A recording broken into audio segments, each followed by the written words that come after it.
Hello everyone. तो इस video में मैं अपने एसएससी के जर्नी के बारे में कंप्लीट डिटेल में बताऊंगा। तो अभी जो एसएससी की सिनेरियो चल रही है, कोर्ट केस, प्रोटेस्ट, ये सब, और मेरा जो खुद का एक्सपीरियंस है अप्रॉक्स 2 इयर्स का, 20-22 मंथ का, तो मैं वो आपके सामने रखने वाला हूँ। तो कहानी शुरू होती है अगस्त 2023 से। जो जब से मैंने सोचा था कि एसएससी के लिए प्रिपेयर करूँगा। मैंने एसएससी का पहला एग्ज़ाम एक सीएचएसएल का दे रखा था, बट वो एग्ज़ाम मैं ये भी नहीं जानता था कि एसएससी होता क्या है, तब दिया था। और मेरा दूसरा एग्ज़ाम जब मेरा थोड़ा जानने के बाद था, सीपीओ था 2023, जो कि अगस्त में ही एग्ज़ाम हुआ था, जिसमें मेरे अच्छे मार्क्स नहीं आएंगे क्योंकि मैं पढ़ नहीं रहा था। मैंने तब से सोचा था कि एसएससी करूँगा। मैं 2-3 महीने से देख रहा था एसएससी के वीडियोज़ वगैरह, जो रील्स वगैरह आ रही थी यूट्यूब पे। तब से मैं डिसाइड नहीं किया था कि अब एसएससी का एग्ज़ाम देना है। तो मैंने सोचा कि गोल बनाते हैं, मैं और मेरा एक दोस्त, और हम दोनों ने लाइब्रेरी ज्वाइन किया था। तब आप कह सकते हो कि सीरियस मेरी स्टडी स्टार्ट हो गई थी अगस्त में। तो मैं अगस्त में जब पढ़ रहा था तो मैंने स्टार्टिंग में यूट्यूब पे काफ़ी भटका। 2-3 महीने, 4 महीने बाद मुझे पता चला कि यूट्यूब पे बैच कंप्लीट करना थोड़ा सा मुश्किल हो रहा है मेरे लिए। फिर मैंने भूतेश सर का मैथ्स का बैच लिया था। तो उस बैच से मैंने अपना मैथ्स कंप्लीट करा। और उसके बाद जो मैंने मेन एग्ज़ाम दिए हैं, पढ़ के जो एग्ज़ाम दिए हैं, वो 2024 के ही दिए हैं, जिसमें हाँ, मेरे जीडी, सीपीओ, सीएचएसएल और सीजीएल 2024 के मैंने 4 एग्ज़ाम एसएससी के दिए थे, जिसमें से मेरा जीडी और सीपीओ क्लियर हुआ, सीएचएसएल और सीजीएल क्लियर नहीं हुआ। सीएचएसएल में मेरे 123 मार्क्स थे और मेरा सीजीएल का एग्ज़ाम कुछ कारणों की वजह से रह गया था, थोड़े मार्क्स से। तो मैं बात करूँगा कि मैं कंप्लीट प्रिपरेशन सीजीएल और सीपीओ के ही फोकस पे कर रहा था। बाकी मैंने जो जीडी का एग्ज़ाम दिया, वो मैं बस एग्ज़ाम से पहले 10-12 मॉक्स लगा के गया था जीडी के, जिससे मेरा जीडी तो आराम से क्वालीफाई हो गया था। और जीडी मैंने 23 वाला भी क्वालीफाई किया है, जो मैं बस कॉलेज में पढ़ रहा था, तो दोस्तों के कहने पे एग्ज़ाम दे आया था, तो वो भी क्वालीफाई हो गया था। तो अब मैं थोड़ा-सा ये जो मैंने जितना बताया, मैं अब एग्ज़ाम के बारे में बताया था, बता रहा हूँ अभी। अब मैं अपने बारे में बताता हूँ। मैं मेरा एज 22 साल है और मैं 2023 ग्रेजुएट हूँ। 2023 में मेरा ग्रेजुएशन कंप्लीट हुआ था। अगस्त के टाइम पे ही रिज़ल्ट डिक्लेयर हो गया था मेरा ग्रेजुएशन का। 20 से 23 सेशन था ग्रेजुएशन का, 3 साल का। मैंने बीए इंग्लिश ऑनर्स करी है अपने डिस्ट्रिक्ट से ही। और मैं गाँव में ही रह रहा था अपने घर पे। घर से 2-3 किलोमीटर दूर लाइब्रेरी था, मैं वहीं जॉइन किया हुआ था। तो ये मेरे पर्सनल कुछ हो गए, मेरे पर्सनल बात हो गए। अब मैं जो बताने वाला हूँ एसएससी के सिनेरियो की, जो मैं क्विट करने वाला हूँ एसएससी, उस बारे में। तो जो पहला कारण है मेरा क्विट करने का, सबसे बड़ा कारण ये है कि मैंने 2 साल इसमें लगाए। ग्रेजुएशन 23 में कंप्लीट हुआ, अभी 25 के 6 महीने निकल गए। बट मेरे पास अभी, मैंने एग्ज़ाम जो क्लियर किया, वो बस मुझे पता है कि मैंने क्लियर किया 1-2 एग्ज़ाम या 3-4 एग्ज़ाम के प्री। मेरा फाइनल सिलेक्शन तो कहीं नहीं हुआ। जीडी में मैं गया ही नहीं दौड़ने के लिए। सीपीओ का मैं रनिंग में फेल हो गया। तो इससे क्या है कि ना मैं फाइनली स्टेबल हो पाया, ना मेंटली स्टेबल हो पाया। अब मैं खुद को ये नहीं समझा पा रहा हूँ कि मैं कब तक इस एग्ज़ाम को खींचूँ। और अभी जो सिनेरियो चल रहा है एसएससी का, उसमें मुझे नहीं लगता है कि मैं ये सक्सेस हो पाऊँगा इस एग्ज़ाम में।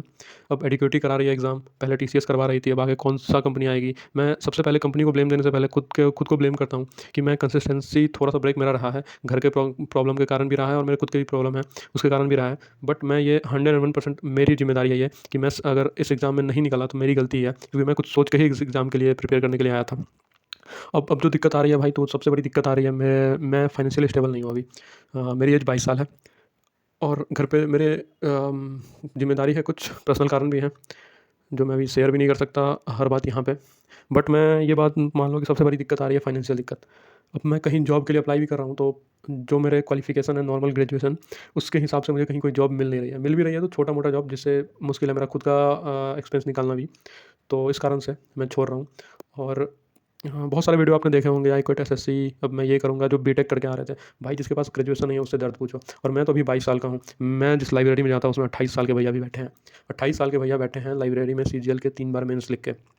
मैं ये नहीं कह रहा हूँ कि उनसे डरो या करो, बहुत सपोर्टिव हैं, वो बहुत बताते हैं ये करो वो करो। अभी वो अपना खर्चा निकालने के लिए वो कहीं ट्यूशन कर रहे हैं, कुछ कर रहे हैं। बट मैं ये बताना चाह रहा हूँ कि मुझे वो लाइफ़ जीना ही नहीं है। हाँ, ठीक है, अगर आपने, हाँ, मैंने बस 1 अटेम्प्ट ही दिया है। मैंने सीजीएल का 1 अटेम्प्ट दिया है, सीपीओ का 2 अटेम्प्ट दिया, और सीएचएसएल कह सकते हो 1 अटेम्प्ट भी, क्योंकि मैंने जो पहला वाला दिया था वो बिना पढ़े ही दिया था। और दूसरा अटेम्प्ट मैंने जीडी 2 बार दिया था, दोनों बार क्लियर किया है। तो हाँ, ये सिनेरियो है। मेरे मॉक में मैं अभी बता रहा हूँ, एडिक्वेटी का नया मॉक अभी तक मैंने लगाया नहीं है। बट मैंने जो पुराने वाले मॉक प्रीवियस ईयर आ रहे थे, उसमें मेरे 130-140 ऐसे बन रहे थे। इस बार अगर फेयर एग्जाम होता तो मैं प्री आराम से क्वालीफाई कर लेता सीजीएल की। बट मैं ये बता रहा हूँ कि जो मेन दिक्कत मुझे आ रही है, मेंस में मैंने मेंस का मॉक लगाया था, उसमें मैं कहीं स्टैंड नहीं कर पा रहा हूँ। मेरे प्री हो भी जाएँगे तो शायद मेंस के लिए भी अभी मुझे 6 महीने 8 महीने और रह करके पढ़ना पड़ेगा, क्योंकि मेरा जीएस बिल्कुल भी वीक है। मैं जीएस जहाँ से अभी पूरी तरीके से कंप्लीट भी नहीं किया हूँ, तो मुझे जीएस पे काम करने की बहुत ज़रूरत है। अब आ जाते हैं इस वीडियो के बनाने की पर्पज़ क्या है। मैं ये वीडियो इसलिए बना रहा हूँ क्योंकि कुछ जो मेरे भाई हैं अभी, जो आने वाले हैं इस फील्ड में तैयारी के लिए, तो भाई टाइम बाउंड फिक्स करो अपना, कि मुझे बस 6 महीने तैयारी करनी है, 8 महीने तैयारी करनी है, या सिर्फ 1 साल तैयारी करनी है, या फिर 2024 तैयारी करूँगा, इसके बाद साइड से ऑप्शन बी पे भी काम करूँगा। ऑप्शन बी 101% जो भी लेके चल रहा है अपने साथ, वो कहीं नहीं फँसेगा। मैं ये कह रहा हूँ कि कुछ भी नहीं, आज के टाइम में बस एक चीज़ पे फोकस, मैं जानता हूँ कि एक चीज़ पे फोकस करने से ज़्यादा इंप्रूवमेंट मिलती है, ज़्यादा सक्सेस मिलेगी, बट ये भी है कि एसएससी कभी भी आप एक अगर सिर्फ एसएससी को पकड़ के रहोगे, लाइफ में कहीं स्टैंड नहीं कर पाओगे भाई, कहीं नहीं। क्योंकि एसएससी के लिए जो आपने पढ़ा है ना, वो लाइफ में कहीं यूज़ ही नहीं है, यूज़लेस पढ़ाई है। क्योंकि एसएससी से आप कर भी क्या सकते हो? अब एसएससी की तैयारी से ना आपका बैंक निकलेगा, ना आपका कैट निकलेगा, कुछ नहीं निकलेगा। तो ये मैं वीडियो इसलिए बना रहा हूँ कि जो आप आ रहे हो नए लोग एसएससी में 26, 27, 28 जिसके लिए प्रिपेयर करोगे आप, जो सोच रहे हो आप, तो मैं बस यही बता रहा हूँ कि 1 साल, और ये भी बता रहा हूँ कि फ्रेश माइंड से तैयारी करना बहुत ही ज़्यादा सही है। क्योंकि मैंने जब शुरुआत में तैयारी करी थी, तो लाइब्रेरी में जाके 8 घंटे, 7 घंटे, 9 घंटे पढ़ता था। बट अब मैं खैर 3-4 महीने से तो कुछ पढ़ नहीं रहा हूँ। मैं वीडियो बनाना भी छोड़ रहा हूँ, कभी बैठ रहा हूँ पढ़ने, कभी नहीं, इस टाइप से। क्योंकि अब वो मोटिवेशन है ही नहीं, बट स्टार्टिंग में मोटिवेशन था, अलजेब्रा खत्म करना है 10 दिन में, ट्रिग्नोमेट्री 3 दिन में करना है, तो इस टाइप का मैं प्लान बनाता था, वो पढ़ता था। हाँ, अगर ये होता कि 2025 के सीपीयू के नोटिफिकेशन आ जाते, तब मैं शायद सीपीयू के लिए 101% इस साल का देता, बट अभी वो नहीं आ रहा है, और मेरे फाइनेंशियली मैं काफ़ी वीक पड़ रहा हूँ। तो मैं यही करूँगा, मेरे लिए अभी जो सही लग रहा है, छोड़ना ही लग रहा है। मेरे पास अब बस 2 ऑप्शन बच रहे हैं फ्यूचर के। मैं एक तो एमबीए कर लूँ, जिससे मेरे प्राइवेट के जॉब कुछ सिक्योर मिल जाएँ, अच्छे खासे जॉब, क्योंकि मेरे ग्रेजुएशन के क्वालिफिकेशन पे तो कोई जॉब मिलना मुश्किल ही लग रहा है मुझे। और दूसरा ये है कि कहीं अब जैसे प्राइवेट बैंक्स हैं, पीओ प्रोग्राम वगैरह करवाते हैं, मैं उसमें ज्वाइन कर लूँ। बट फाइनेंशियली उतना फाइनेंस का मुझे उतना नॉलेज है नहीं, और वो प्रोग्राम सही है एक तरह से, ग्रेजुएट के बाद सही है, जो लग जाए 30-35 हज़ार की तो जो जुगाड़ हो जाएगा। ये वीडियो मैं जो बना रहा हूँ, मतलब बस दिल से बना रहा हूँ, जो मन में आ रहा है वो बोल रहा हूँ, मैं कहीं कुछ लिख नहीं रखा है, कहीं कुछ भी नहीं।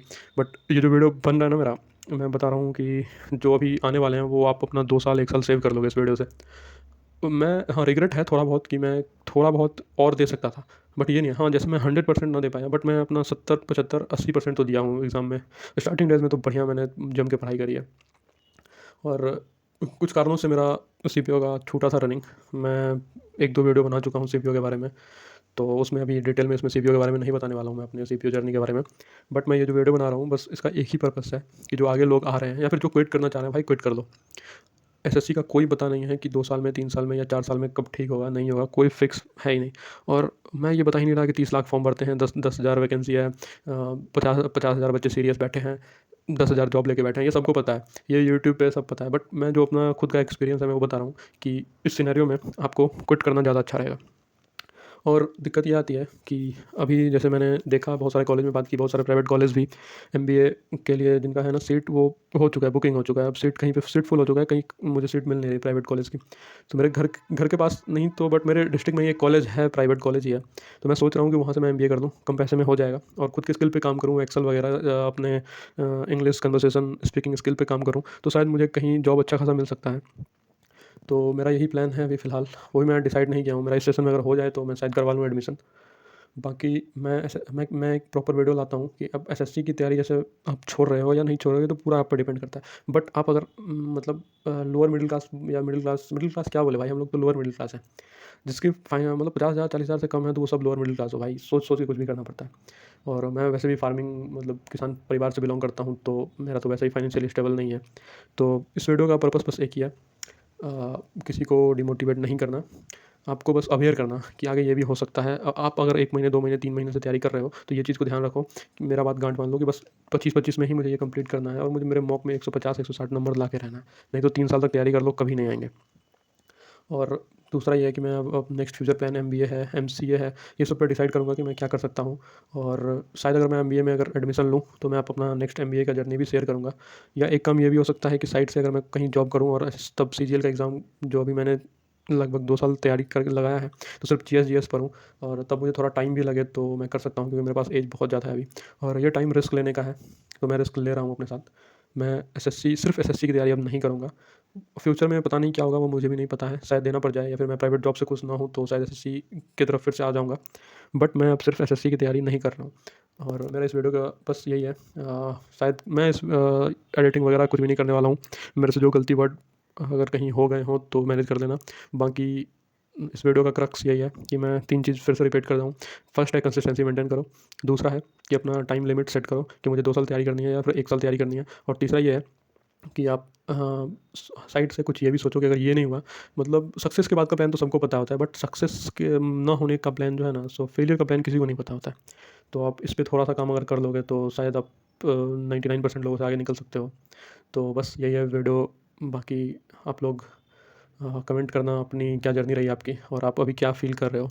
मैक्सिमम लोग अभी डिमोटिवेट ही फ़ील कर रहे होंगे मेरी तरह, बट चलो कोई नहीं, बुरा दिन है, निकल ही जाएगा। तो इस वीडियो का अंत करते हैं। जय हिंद, जय भारत।